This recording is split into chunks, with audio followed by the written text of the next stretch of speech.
Pretty little liar, you light my world on fire. If loving was a job, baby, you need to retire. They act like they know me, so fly they call me Tony. I don't care what you say, baby, if you really show me. It's not a shocker, I'm so sick of you, may need a doctor.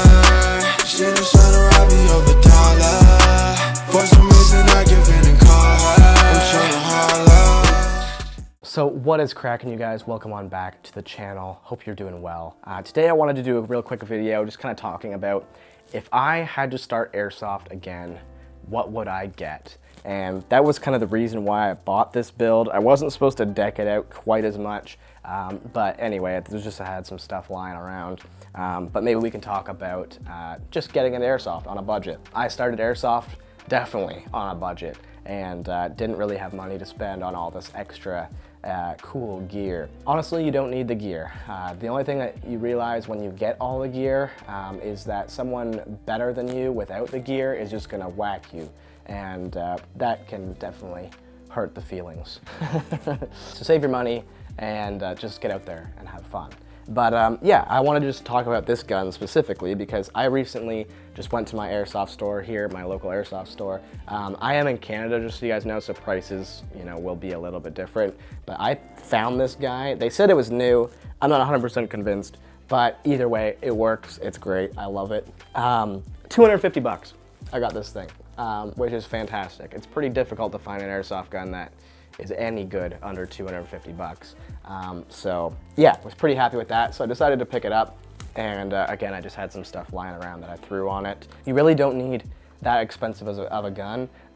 Especially now I'm finding that really any gun that comes out is pretty good.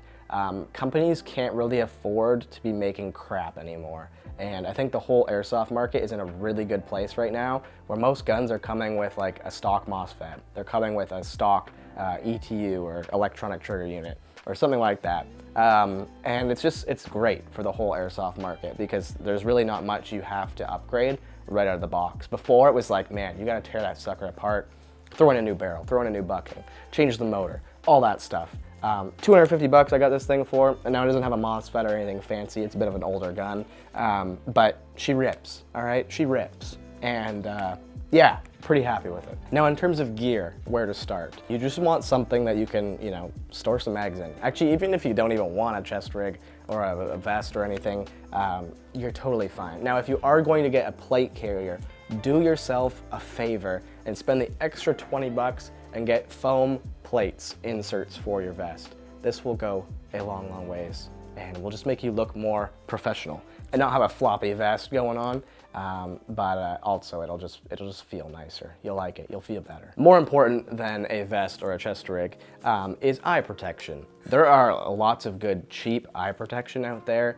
You really don't have to spend a lot, but definitely get something if you don't know what you're looking for, especially, and you're kind of new to it, get something just from your local Airsoft store. Now, there are some different options. There's paintball masks. You're gonna spend more probably on a paintball mask unless you get something that's pretty basic, or goggles. And goggles are a great option. Now, if you're playing indoor, I would probably recommend starting with a paintball mask. I think you'll just have a better time. Getting shot in the face and the head and stuff like that just isn't really enjoyable. But if you're playing outside, you're probably fine with just a pair of goggles or a pair of safety glasses that are full seal or something like that. And again, you can probably find something for around $20 to $30. Now we've got our gun, we've got our mask, but our gun isn't even functional at this point. So you probably need a battery and a charger. Pretty well any gun that you're getting nowadays, I would recommend just to get an 11.1 volt LiPo battery.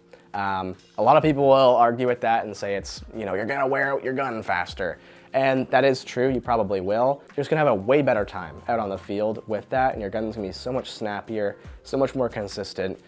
Trust me, it'll be worth it. And if your gun does end up crapping itself out after a little while, then you can go through the process and upgrade it, and you'll probably be even happier with that. But you're probably looking at that like a year or two down the road. It's not gonna be your first time out, you're gonna blow something up because you ran an 11.1. So just keep that in mind. And also just get a cheap LiPo charger as well and do some research on how to properly care for LiPo batteries because they are quite finicky. If you just charge that thing whenever you feel like it, you're gonna run into issues. So definitely do some research and figure out how to operate that specifically. It's a lot of information. We're not going to get into it today, but just I would definitely recommend doing some research on that. Now let's talk mags and BBs. So the mag that this gun came with, this is a different one, but I purchased a mid-cap mag after the fact, after I got the gun. It came with a high cap. Now a high cap, you can instantly tell it's a high cap because it'll have a little wheel on the bottom that you have to wind your BBs up. So it'll have like a reservoir on the top here. You dump your BBs in, it fills up, and then you wind your little mag at the bottom, and it will cycle maybe 60 rounds, 90 rounds in the spring system of the mag, and you'll shoot 60 rounds or 90 rounds or whatever before you have to wind it again. It'll stop shooting and you'll be like, what? And then you just gotta wind it again, start shooting again. Now I personally hate that for multiple reasons. Winding your mag is just kind of annoying. Yes, you do get more ammo because of that. You'll probably have around 300 shots in a high cap magazine versus 120 or 140 in a mid cap magazine. But the nice part is in a mid cap magazine, you just got 140 or 120 continuous shots. You don't have to wind, whatever. Your gun stops shooting, boom, you throw that mag, grab a new one, stick it in there. And 120 shots, it's plenty, okay? You're not really gonna need a whole lot more for most battles, depending on how trigger happy you are. Off the start, you might be a little more trigger happy. So definitely get yourself some mid caps. I would recommend it. If you wanna start with high caps and just avoid that extra cost of getting mid caps, totally get it. But you can get some mid cap mags for like 20 bucks. They're really not that expensive. But I would probably get at least another mag, depending on what setup you're running, just because, you know, in emergencies, you can reload and you're good to go. Definitely having 2 mags, good option. Now in terms of BBs, when you're starting, BBs can be very confusing. There's kind of 2 different types of BBs. There's bio and non-bio. Biodegradable, you're only gonna wanna use outside. They're made of a different compound than the non-biodegradable, obviously, and it causes them to biodegrade over time. So if you're out playing in a farmer's field, then after a couple of years, there will be no more BBs anymore. They'll just disintegrate and go into the ground, whatever. Now, part of that though is they are a bit more fragile. So if you're playing indoors with them, they can shatter, and obviously that's not ideal when you're playing in close proximities. And if a BB shatters, it could cause some issues, all right, safety-wise. So definitely don't use bios while you're playing inside, and vice versa. And there's also BB weights. That's like the little .20 G BB or whatever you'll see on the bottle, or .23 or .25, whatever you may see. And there's definitely some recommendations I have there. So I would never, ever, ever, ever, ever, there's no need to ever go lower in weight than a .2 gram BB. You will instantly regret it. Those BBs are absolute trash. Like .12 gram BBs, just don't use them, all right? They're absolute garbage. .20 or above for sure. I actually do like .20 gram BBs for indoor. A reason for that is because there's no wind, so you don't need that extra weight to compensate for any sort of wind going on. And also they actually fly faster because they're lighter. So if someone's quickly peeking out or something like that, you can take that shot and your BB will fly faster than their BB if they're using a heavier weight BB. So just something to keep in mind.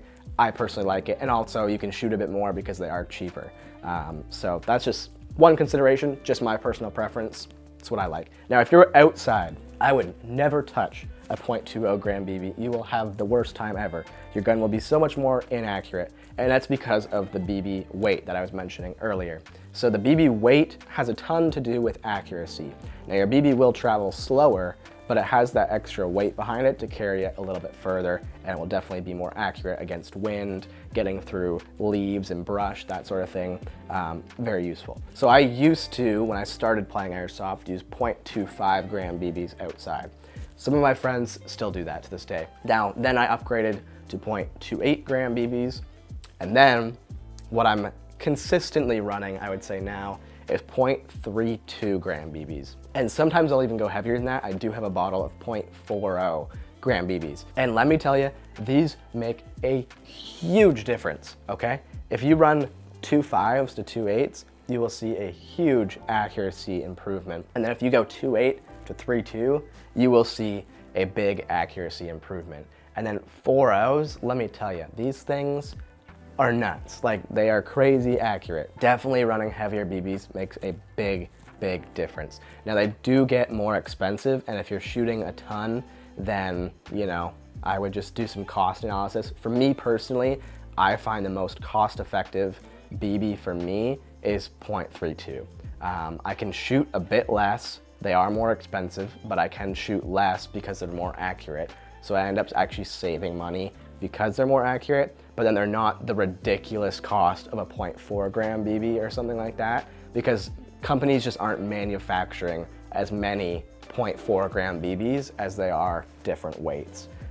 So that's why they're more expensive as well. But yeah, again, I find 0.32s to be the most cost effective for me, and just kind of the all around winner.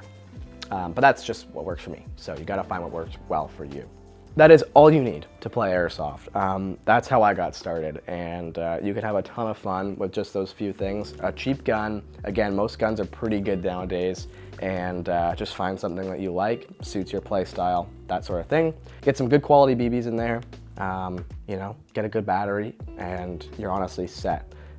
You don't need the fanciest plate carrier just to get started and all that sort of stuff. That'll all come later, and that's part of the fun of Airsoft, is slowly upgrading. It's like a video game, right? If you just jumped into a video game and you were instantly level 100, like imagine jumping into Call of Duty and you were instantly level 100 and you had all the guns unlocked. Like, it'd be fun for like 2 hours, but then you'd be like, why am I even playing this? Like, there's nothing to work towards, right?